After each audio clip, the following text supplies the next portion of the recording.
Целосно нов закон за јавно обвинителство денеска треба да помине на владина седница, информираше министерот за правда Филков. Законот во јануари ќе влезе во собраниска процедура и е дел од обврските од ЕУ агендата, кои треба да се исполнат до крајот на март. Со новото законско решение се воведува нова постапка за избор на државниот јавен обвинител. Кандидатите ќе мора јавно да ги објавуваат своите програми, а Советот на јавни обвинители јавно ќе ги објавува мислењата за секој кандидат. Сепак, јавниот обвинител што ќе го наследи Коцевски по неговата оставка, ќе се избира според старите правила. Иако собранието веќе донесе одлука за избор, огласот се уште не е распишан.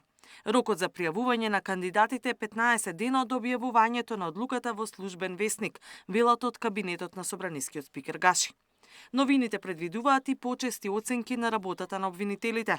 Наместо на секои 4, тие ќе се оценуваат на секои 3 години. Доколку обвинител добие негативна оценка, ќе следи вонредна проверка, а повторно негативна оценка ќе значи и можност за негово разрешување. Дисциплинските постапки ќе бидат јавни. Буџетот на јавното обвинителство останува ограничен на 0,4% од државниот буџет, но институцијата ќе мора да преговара со Министерството за финансии за потребните средства. Паралелно, подготвени се измени на Законот за Советот на јавни обвинители со построги критериуми за избор на членови. Поречиси 2 години најави, до крајот на јануари ќе започне и процес за измени на изборниот законник. Парламентарните партии и независните пратеници добиле задолжение од министерот за правда до средината на следниот месец да номинираат по 2 представници за работна група, која ќе изготви текст што треба да биде усвоен со поширок консензус. Иако почетокот на процесот е утврден од Министерството за правда, засега немаат рок до кога партиите ќе треба да ги завршат преговорите.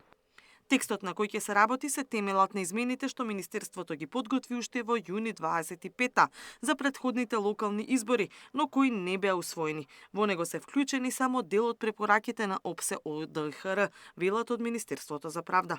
Политичките прашања, како евентуална промена на изборниот модел за една изборна единица или финансирањето на изборната кампања, ќе бидат оставени на договор меѓу политичките партии. Катерина Нешкова, Сител телевизија.